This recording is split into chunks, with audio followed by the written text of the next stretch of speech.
हरे कृष्णा कृष्ण कृष्ण हरे हरे, हरे राम राम राम हरे हरे। अध्याय 9 परम गुह्य ज्ञान, द मोस्ट कॉन्फिडेंशियल नॉलेज, श्लोक संख्या 7। सर्वभूतानि कौन्तेय प्रकृतिं यान्ति मामिकां, कल्पक्षये पुनस्तानि कल्पादो विसृजाम्यहम्। सर्वभूतानि अर्थात सारे प्राणी, कौन्तेय हे कुंती पुत्र, प्रकृति में, यान्ति प्रवेश करते हैं, मामिकाम मेरी, कल्पक्षय कल्पांत में, पुनः फिर से, तानि उन सबों को, कल्पादौ कल्प के प्रारंभ में, विसृजामि उत्पन्न करता हूँ, अहम मैं। भावार्थ और तात्पर्य हिज डिवाइन ग्रेस एसी भक्ति वेदांत स्वामी शील प्रभुपाद के द्वारा शील प्रभुपाद की जाए। भावार्थ इस प्रकार से है, भगवान अर्जुन से कहते हैं कि हे कुंती पुत्र, कल्प का अंत होने पर सारे प्राणी मेरी प्रकृति में प्रवेश करते हैं और अन्य कल्प के आरंभ होने पर मैं उन्हें अपनी शक्ति से पुनः उत्पन्न करता हूँ। एक कल्प समाप्त होता है, सारे प्राणी भगवान में प्रवेश कर जाते हैं और दूसरा कल्प आरंभ होने पर पुनः भगवान की शक्ति से वो उत्पन्न होते हैं। तात्पर्य समझेंगे इसका। इस विराट भौतिक अभिव्यक्ति का सृजन, पालन तथा संहार पूर्णतया भगवान की परम इच्छा पर निर्भर है। Creator, maintainer and destroyer, CMD। इस विराट भौतिक अभिव्यक्ति का मतलब क्या हो गया? ये जो पूरा ब्रह्मांड है, जो दिख रहा है, उसका सृजन, पालन और संहार पूर्णतया भगवान की परम इच्छा पर निर्भर करता है। भगवान की इच्छा है तो वो होगा, अन्यथा नहीं होगा। कल्पक्षय का अर्थ है ब्रह्मा की मृत्यु होने पर। मतलब ब्रह्मा की वैसे मृत्यु नहीं होती हम लोगों जैसी, लेकिन ब्रह्मा का जो समय है 100 वर्ष का, वो पूरा होने पर, पूरे कल्प का अंत होने पर। तो कल्पक्षय का अर्थ है ब्रह्मा का समय पूरा होने पर। ब्रह्मा 100 वर्ष जीवित रहते हैं और उनका एक दिन हमारे 4 अरब 30 करोड़ वर्षों के तुल्य है। रात्रि भी इतने ही वर्षों की होती है। मतलब 4 करोड़ 30 अरब वर्ष निकल गए, 4 अरब और 30 करोड़ वर्ष निकल गए तो दिन के, तो उसके बाद फिर रात्रि के। तो ब्रह्मा के एक महीने में ऐसे 30 दिन होते हैं और 30 रातें होती हैं और उनके एक वर्ष में ऐसे 12 महीने होते हैं। ऐसे 100 वर्ष, ऐसे 100 वर्षों के बाद जब ब्रह्मा जी की मृत्यु होती है तो प्रलय हो जाता है। ब्रह्मा जी भी भगवत धाम को वापस लौट जाते हैं, जिसका अर्थ है कि भगवान द्वारा प्रकट शक्ति पुनः सिमटकर उन्हीं में चली जाती है और पुनः जब विराट जगत को प्रकट करने की आवश्यकता होती है तो उनकी इच्छा से ही सृष्टि उत्पन्न होती है। एक वो अहम बहुश्याम, यद्यपि मैं अकेला हूं किंतु मैं अनेक हो जाऊंगा। भगवान अकेले हैं ना, लेकिन फिर भी पूरी सृष्टि में उनके ही तो अंश होते हैं। इसीलिए कल्पक्षय कहा गया। तो कल्प का क्षय होने पर, समाप्त हो जाने पर, जो 100 वर्ष की अवधि है समाप्त हो जाने पर, और कल्पादौ मतलब कल्प का आरंभ होने पर, जब दोबारा से 100 वर्ष की आयु ब्रह्मा जी की शुरू हुई है तो क्या कहते हैं? विसर्जामि अहम, उत्पन्न करता हूँ मैं। हाँ, किसको? इस सृष्टि को उत्पन्न करते हैं भगवान। ये वैदिक सूक्ति है छांदोग्य उपनिषद 6.2.3 में कि एक अहम बहुश्याम, यद्यपि मैं अकेला हूँ किंतु मैं अनेक हो जाता हूँ।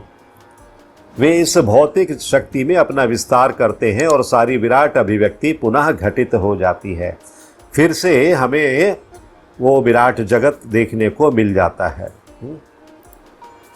तो इस श्लोक को हम और समझने का प्रयास करेंगे, जो श्रील प्रभुपाद ने भी हमें समझाया है, और उसके अलावा भी हम इसको किस तरह से और समझ सकते हैं।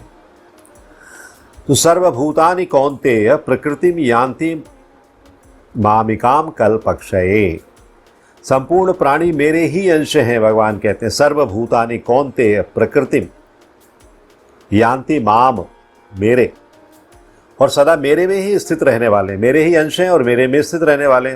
जो जिसका अंश होता है उसी में रहता है, परंतु वे प्रकृति और प्रकृति के कार्य, शरीर आदि के साथ तादात्म्य, मैं और मेरेपन का संबंध करके जो कुछ भी कर्म करते हैं उन कर्मों और उनके फलों के साथ उनका संबंध जुड़ जाता है,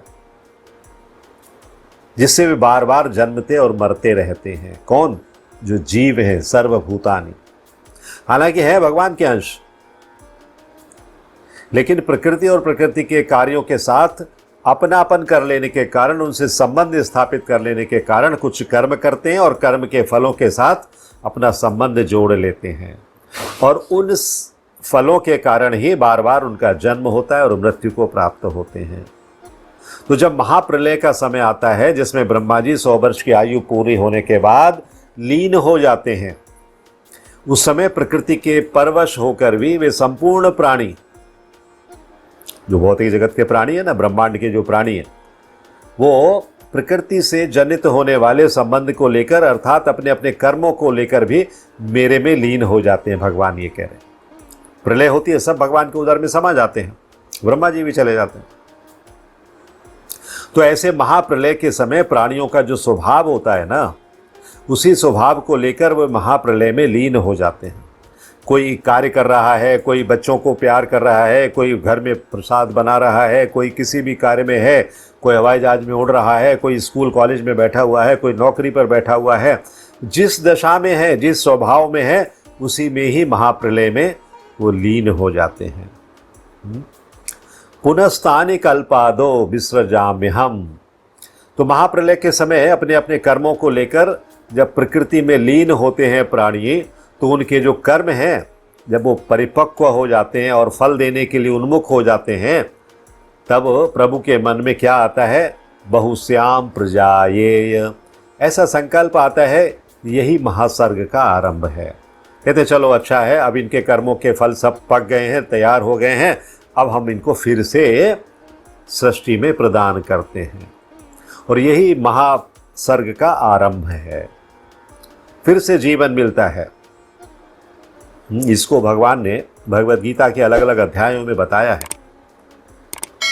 8वें अध्याय में बताया है, 14वें अध्याय में बताया है, और 14वें अध्याय के 2 श्लोकों में बताया है।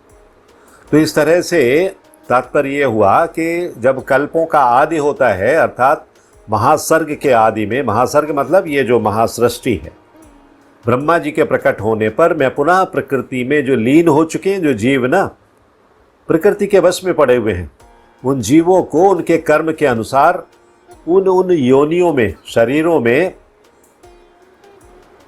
उनके संबंध के हिसाब से बसा देता हूँ, उनकी रचना कर देता हूँ, ऐसा समझ लीजिए। वैसा भगवान कह रहे हैं कि जैसी जिसकी प्रकृति होती है, उन योनियों में उनको हमें छोड़ देता हूँ। भगवान ने 4थे अध्याय के 13वें श्लोक में इसी को कहा है, चातुर्वर्ण्यम मया सृष्टम गुण कर्म विभागशः। अर्थात क्या कहते हैं भगवान की मेरे द्वारा गुण और कर्म के अनुसार चारों वर्णों की रचना की गई है।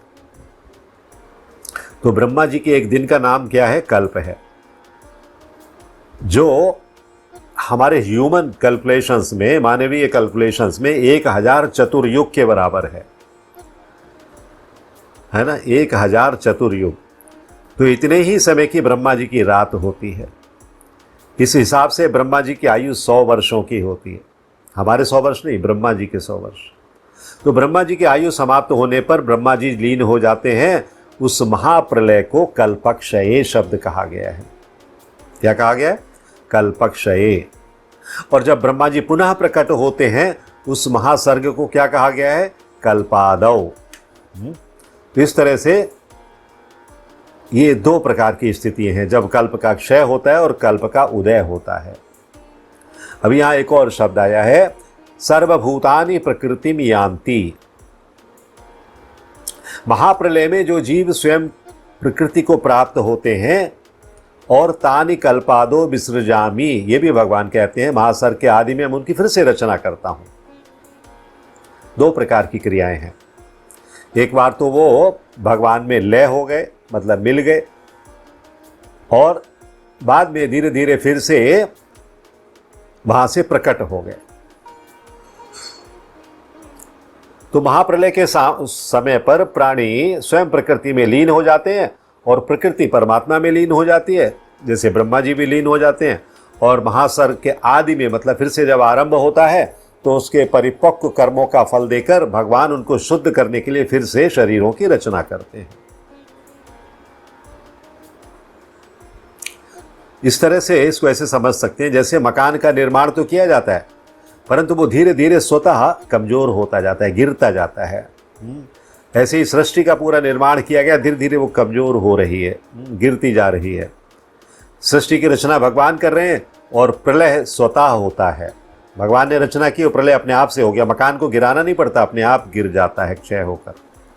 इसी तरह से प्रकृति का निर्माण किया जाता है, भगवान करते हैं, सृष्टि की रचना करते हैं, और फिर प्रलय आती है तो अपने आप से सब समाप्त हो जाता है। तो इससे सिद्ध ये होता है कि प्रकृति की रचना में भगवान का हाथ होता है, पर प्रकृति का जो विलय होता है उसमें कुछ नहीं करते, भगवान स्वतः हो जाता है टाइम पूरा होने पर। उसकी एक टाइमलाइन है, बस वो टाइमलाइन पूरी होते ही, ब्रह्मा जी के 100 वर्ष पूरे होते ही अपने आप से समाप्त हो जाता है। तो जीव जो है वो स्वतः इस प्रलय के बाद भी भगवान की तरफ, उत्थान की तरफ ही जाता है। परंतु जब वो कामना, आसक्ति, ममता, ऐसे सब चीज़ों में आसक्त रहता है, तो शरीर के साथ अपना संबंध मान लेता है, तो वो पतन की तरफ जाता है। इसलिए मनुष्य को क्या चाहिए कि अपने विवेक को महत्व दे। विवेक सिर्फ मनुष्य को दिया गया है, वो सोच सकता है मुझे क्या करना चाहिए, क्या नहीं करना चाहिए। इसलिए विवेक का सदुपयोग करके अपना उत्थान करना चाहिए।